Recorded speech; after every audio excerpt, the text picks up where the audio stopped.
All right, welcome back. Hopefully you had a good time talking with each other. And so what we want you to do now is send in your response to our question, which was, one, should they invest in expanding their existing kitchen in Sacramento? Or two, should they create a new kitchen somewhere else? And if you choose option two, the question is where, how many and where? So use this time now to enter that in, what your choices are. And in the meanwhile, I'll answer a question that someone entered in earlier. Joanne added this, wanted to know about how do you add risk management considerations into network design? Really, how do you add in uncertainty, whether it's uncertainty of demand, of supply, any of this kind of stuff? It's hard. There's different mathematical techniques you can use. Stochastic optimization, that requires you to solve a much larger problem. You're solving different state spaces, essentially, what you think the possible value should be of the uncertainty. A cheaper way to do this is something I showed in SC2x, is where you optimally solve a number of iterations, where you randomize the whatever it is that you think is uncertain, the demand. So I think I did it for one of the nerd ones, the root beer, I think, where I had the demand change. I did a random sampling with demand, and then where would the optimal DCs be in each one of these cases. And if you do hundreds or a couple hundred runs, you start seeing, oh, are there some that are always open? Are there some that only make sense occasionally? And you can build in more robust design that way. The other way, because I think what you were hinting at, is how do you handle unexpected disasters? If you're getting kind of into, do I always want to have two for dual, like dual sourcing? Do I always want to have two facilities? One is a backup of the other. That's something else you can think of, or having extra capacity. So you always design things to be running at 85%, for example, so you can always surge up. You rarely want to design a warehouse to meet just your existing demand, right? Because you assume your demand is going to go up. So there's some different strategies you can do to either buffer against uncertainty or try to find the most robust solution under uncertainty, whether it's uncertainty of supply, process, or demand. So let me just answer that. So now, have we gotten any responses back? Room one. Okay, what are they saying? It says, expanding kitchen is not enough. We need to open additional kitchen. Bakersfield is preferred choice, and trade-offs. Additional cost versus level of service. Okay. So the question is, what is level of service here? I'm guessing level of service is time to deliver. And so if you could expand, what room was that? That was room one. Yeah, what do you mean by level of service? Because as you should know by now, level of service is a many splendored thing. It means different things to different people. My guess in this case, it means speed of delivery, but it'd be interesting to see for that. And then for the cost, I'd be curious to understand what specific additional costs are you anticipating? Mm-hmm. Yeah, so that was one. So room one said expand, and they picked Bakersfield. It's from breakout two. Increase efficiencies in current kitchen. Yep. Open a new kitchen subject to running an optimization model, but from the map, it looks like Bakersfield. Trade-offs are positive and negative. Positive are increased service levels, assuming that you open multiple kitchens, it looks like. Reduction in delivery costs, potentially. Negative trade-offs are higher capital investment costs, right? Right, new kitchen. Overhead costs and setup costs. Although they're suggesting that there be a reduction in delivery costs. With a which second makes kitchen. sense, yeah, second kitchen, because you're just doing local deliveries. You don't have that long conveyance. Now, one thing that isn't being considered here, and to be honest, a lot of companies don't do this. We actually had Chris Saltmeyer, who's the ex-SVP of Walmart's logistics and supply chain organization, and we have a case that we wrote with him that's looking at this to set up, where should they set up a new DC for their fresh food, and a lot of it dealt with the WAD, which is the weighted average distance to the stores, right? Which makes sense. It's like facility location using the Weber model, same thing that we did. But then we asked them, do you ever look at the inbound costs? Because I don't think you guys looked at the inbound costs, because the inbound costs will now go up if you have two kitchens, because I'm delivering to two locations, two separate locations, which means it's instead of one truckload, it's two half truckloads, for example. So whenever you move multiple DCs for this case, or multiple kitchens, yes, your outbound transportation goes down, your inbound goes up. Now, by how much, you'd have to figure that out. Usually the last mile delivery, whether that's really last mile or last 50 miles, is more expensive than the inbound. Outbound is typically always expensive than outbound because I can consolidate my inbound. But by creating two kitchens, I'm breaking up that consolidation. I'm actually breaking my demand in half. So your inbound transportation might go up.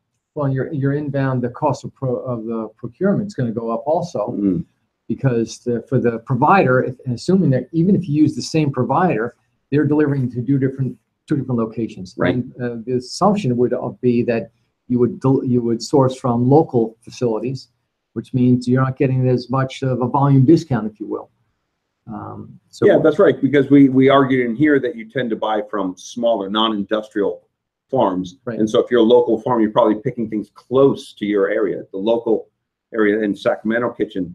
The nice thing about here, if you've never been to California, this is where, I don't know what the percentage is, 50% of all fruits and vegetables in the U.S. come from right in that region that we outlined. The Southern California region is just incredibly fertile. The San Joaquin Valley has spoiled all the California consumers because everything they get there is fresh. Yeah. But this is consistent with the comment, I think, that Room 1 came back and they said that they were talking about time to serve. It said it's a critical matter in food delivery. Right. Yeah, that's fair. So you've got time, so the faster you get it in, right, the more shelf life you have, because that's really a clock starts ticking as soon as you pull the tomato off or anything like that, especially if you're dealing with higher end stuff. If you're dealing with industrial tomatoes, or some of these industrial designed fruits and vegetables, they're engineered to last a long time. For here, you're dealing with freshness, so you're right. You have a short time window, and every day longer it takes to get to your kitchen, wherever, is a day you lose of shelf life. And for here, since we're preparing the meals, I agree that the last mile is most important as far as time-wise. I agree. Any last things you want to say about the case? Well, I think that makes a lot of sense. In many cases, it comes down to what the consumer is willing to pay for. So if the consumer is willing to pay for basically the second kitchen, which would get them a fresher product, but at a higher cost because you'd have a higher procurement cost, although your transportation costs would be a little bit lower. Well, the outbound certainly, inbound unclear. Inbound different. You're right about that. So, but also labor. You doubling your labor. It's not like it's going to be exactly half and half because it doesn't split that way. So you don't have economies of scale in the process and having one kitchen, right? Or the consistency. That's another question. Oh, that's a good point. That might be a concern. So, but again, in the end, if it's likely to cost more for the consumer, and then the question is the market thick enough for the consumer? Consumers willing to make that commitment to support the business to be economically feasible. Right. Okay. All right. So hopefully you enjoyed the case. You guys had good discussion. I mean, this is a trade-off that every company is making. Do I centralize or decentralize? That's essentially what we did. Do I centralize my kitchen or do I start creating satellite kitchens? I know that Blue Apron had, I want to say 2, and they opened up this mega third kitchen, I think. And that's what's kind of saddling them with a lot of costs right now. And so it's a challenge. It's a tough industry right now. All right. So this wraps up SC2x.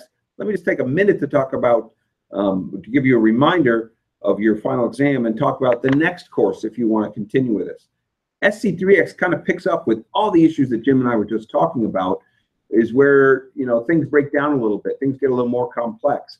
And so we talk about how you operate in this complex environment, because every supply chain really has a lot of complexity.